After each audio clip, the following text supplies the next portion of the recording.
আজকে নিজেদের চাষ করা কই মাছ, এই থুকু থুকু থুকু কই মাছ না, করলা, চাষ করা করলা এবং কেনা কই মাছ দিয়ে বাবা আমাদের খাওয়াবো।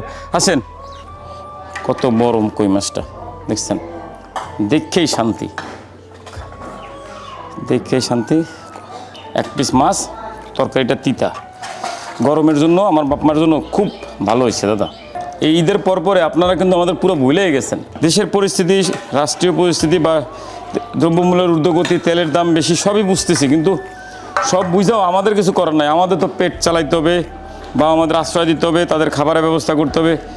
যার জন্য আপনাদের কাছে অনুরোধ করব, আপনাদের সীমিত খরচ বা সীমিত টাকার থেকেও আমাদের একটু 10-20 টাকা সহযোগিতা এগিয়ে আসবেন। প্লেটটা একটু দেখাই দাদা, দেখছেন অবস্থা। ওই মাছ আমা ওটো ওটো ওটো মা ওটো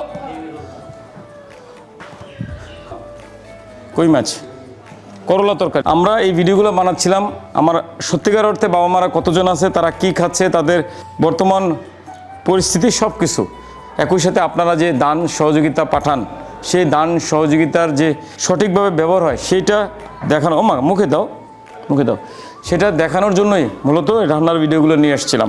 সকলকে বিনীত অনুরোধ থাকবে, দাওয়াত থাকবে, আপনারা আমার বাবা মাদের দেখতে আসবেন।